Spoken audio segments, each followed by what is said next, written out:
Little House in the Big Woods by Laura Ingalls Wilder. Chapter 1. Little House in the Big Woods. Once upon a time, 60 years ago, a little girl lived in the big woods of Wisconsin, in a little gray house made of logs. The great, dark trees of the big woods stood all around the house, and beyond them were other trees, and beyond them were more trees. As far as a man could go to the north in a day, or a week, or a whole month, there was nothing but woods. There were no houses, there were no roads, there were no people, there were only trees and the wild animals who had their homes among them. Wolves live in the big woods, and bears, and huge wild cats. Muskrats and mink and others live by the streams. Foxes had dens in the hills, and deer roam everywhere. To the east of the little log house, and to the west, there were miles upon miles of trees, and only a few little log houses scattered far apart in the edge of the big woods. So far as the little girl could see, there was only the one little house where she lived with her father and mother, her sister Mary, and baby sister Carrie.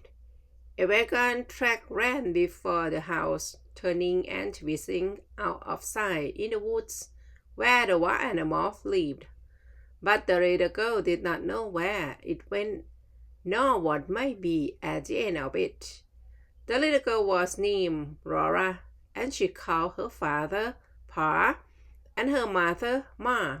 In those days and in that place, children did not say father and mother, nor mama and papa as they do now. At night, when Laura lay awake in the trundle bed, she listened and could not hear anything at all but the sounds of the trees whispering together. Sometimes far away in the night, a wolf howled. Then he came nearer and howled again. It was a scary sound. Laura knew that wolves would eat the little girls, but she was safe inside the solid log walls. Her father's gun hung over the door, and good old Jack, the brutal bulldog, lay on guard before it. Her father would say, "Go to sleep, Laura. Jack will let the wolf in." So Laura snuggled under the covers of the trundle bed, close beside Mary, and went to sleep. One night her father picked her up out of bed and carried her to the window so that she might see the wolves. There were two of them sitting in front of the house. They looked like shaggy dogs. They pointed their noses at the big, bright moon and howled. Jack paced up and down before the dog, growling. The hair stood up along his back, and he showed his sharp, fierce teeth to the wolves. They howled, but they could not get in. The house was a comfortable house. Upstairs there was a large attic, pleasant to play in when the rain drummed on the roof. Thus there was the small bedroom and the big room. The bedroom had a window that closed with a wooden shutter. The big room had two windows with glass in the panes, and it had two doors, a front door and a back door. All around the house was a crook rail fence to keep the bears and the deer away. In the yard in front of the house were two beautiful big oak trees. Every morning, as soon as she was awake, Laura ran to look out of the window, and one morning she saw in each of the big trees a dead deer hanging from a branch. Pa had shot the deer the day before, and Laura had been asleep when he brought them home at night and hung them high in the trees so the wolf could not get the meat. That day, Pa and Ma and Laura and Mary had fresh venison for dinner. It was so good that Laura wished they could eat it all, but most of the meat must be salted and smoked and packed away to be eaten in the winter. For winter was coming. The days were shorter, and frost crawled up the window panes at night. Soon the snow would come. Then the log house would be almost buried in snow drifts, and the lake and streams would freeze. In the bitter cold weather, Pa could not be sure to finding any wild game to shoot for meat. The bears would be hidden away in their dens, where they slept soundly all winter long. The squirrels would be curled in their nest in hollow trees, with their favorite trails wrapped snugly around their noses. The deer and the rabbits would be shy and swift. Even if Pa could get a deer, it would be poor and thin, not fat and plump as deer are in the fall.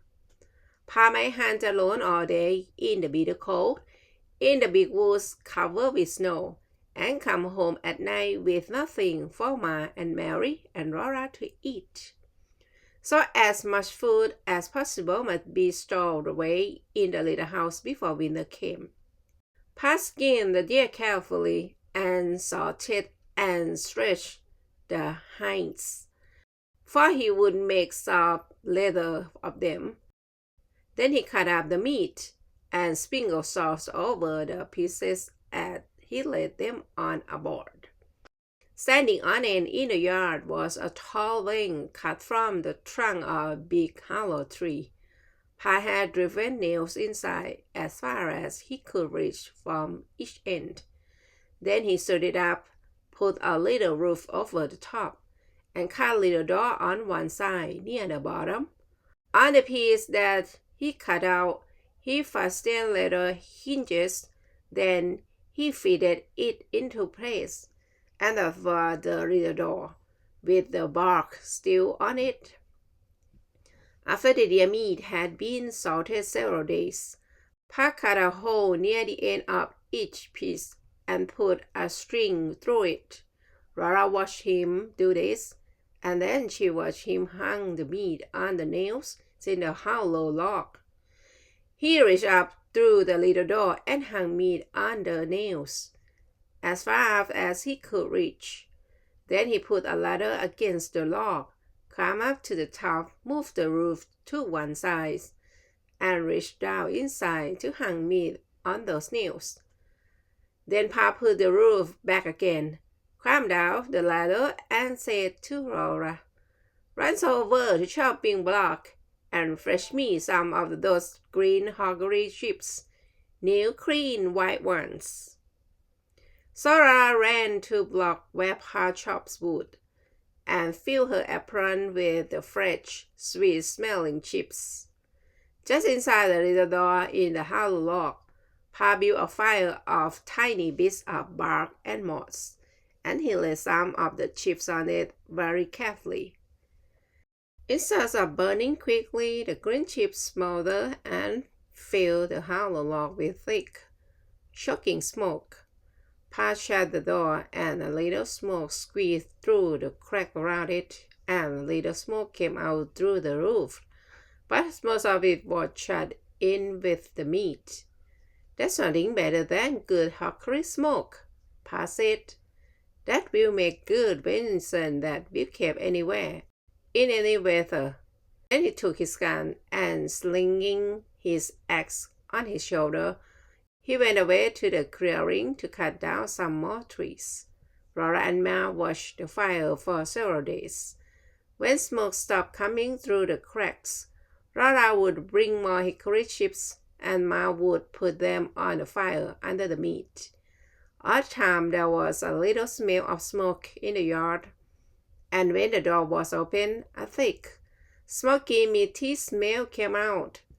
At last, Pa said the venison had smoked long enough. Then they let the fire go out, and Pa took all the strips and pieces of meat out of the hollow tree. Ma wrapped each piece neatly in paper and hung them in the attic where they would keep safe and dry. One morning, Pa went away before daylight with the horses and wagon, and that night he came home with a wagon load of fish. The big wagon box was powerful, and some of the fish were as big as Laura. Pa had gone to Lake Pepin and caught them all with a net. Ma cut large slices of flaky white fish without bone for Laura and Mary. They all feasted on the good fresh fish. All they did not eat fresh was salted down in the barrel for the winter. Pa owned a pig. It ran wild in the big woods, living on acorns and nuts and roots. Now he cut it and put it in a pen made of logs to fatten. He would butcher it as soon as the weather was cold enough to keep the pork frozen. Once in the middle of the night, Laura woke up and heard the pig squealing. Pa jumped out of bed, snatched his gun from the wall, and ran outdoors. Then Laura heard the gun go off twice. When Pa came back, he told what had happened. He had seen a big black bear standing beside the pig pen. The bear was reaching into the pen to grab the pig, and the pig was running and squealing. Pa saw this in the starlight, and he fired quickly. But the light was dim, and in his haste, he missed the bear. The bear ran away into the woods, not hurt at all. Laura was sorry Pa did not get the bear. She liked bear meat so much. Pa was sorry too, but he said, "Anyway, I saved the bacon." The garden behind the little house had been growing all summer.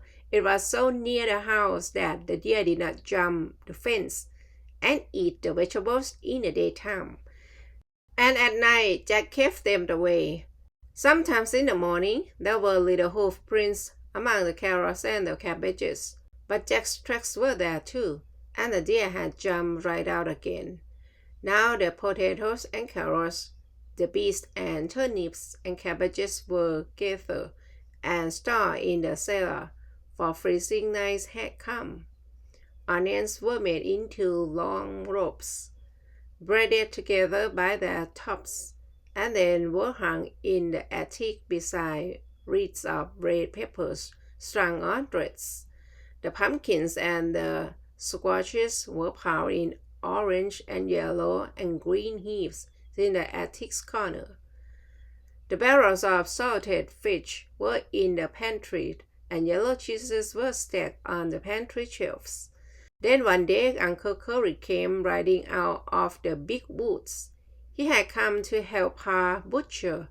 Ma's big butcher knife was already sharpened, and Uncle Harry had brought Aunt Polly's butcher knife. Near the pig pen, Pa and Uncle Harry built a bonfire, and heated a great kettle of water over it. When the water was boiling, they went to kill the hog. Then Laura ran and hit her head on the bed and stopped her ears with her fingers so she could not hear the hog squeal. "It doesn't hurt him, Laura," Pa said. "We do it so quickly," but she did not want to hear him squeal. In a minute, she took one finger cautiously out of an ear and listened. The hog had stopped squealing. After that, butchering time was great fun. It was such a busy day, with so much to see and do. Uncle Harry and Pa were jolly, and there would be spare ribs for dinner. And Pa had promised Laura and Mary the bladder and pig's tail. As long as the hog was dead, Pa and Uncle Harry lifted it up and down in the boiling water till it was well scalded. Then they laid it on the board and scrubbed it with their knife, and all the bristles came off. After that, they hung the hog in a tree, took out the insides, and left it hanging to cool. When it was cool, they took it down and cut it up. There was hams and shoulders, side meat and spare ribs and belly. There was the heart and the liver and the tongue, and the head to be made into head cheese, and the dishpan full of bits to be made into sausage. The meat was laid on a board in the back door shed, and every piece was sprinkled with salt. The hams and the shoulder were put to pickle in brine, for they would be smoked like the venison in the hollow log. "You can beat Hickory, kill ham," Pa said. He was blowing up the bladder. It made a little white balloon, and he tied it in tight with a string and gave it to Mary and Laura to play with. They could throw it into the air and spat it back and forth with the hands. It would bounce along the ground and they could kick it, but even better fun than a balloon was the pig's tail. Pa skinned it for them carefully, and into the large end he thrust a sharpened stick. Ma opened the front of the cook stove and raked hot coals out into the iron hearth. Then Laura and Mary took turns holding the pig's tail over the coals. It sizzled and fried, and drops of fat dripped off it and braised on the coals. Ma sprinkled it with salt. Their hands and their faces got very hot, and Laura burned her finger. But she was so excited she did not care. Roasting the pig's tail was such fun that it was hard to play fair, taking turns. At last it was done. It was nicely brown all over, and how good it smelled!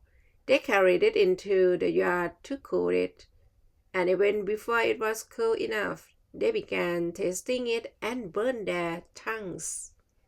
They ate every little bit of meat off the bones, and then they gave the bones to Jack. And that was the end of the pig's tail. There would not be another one till next year.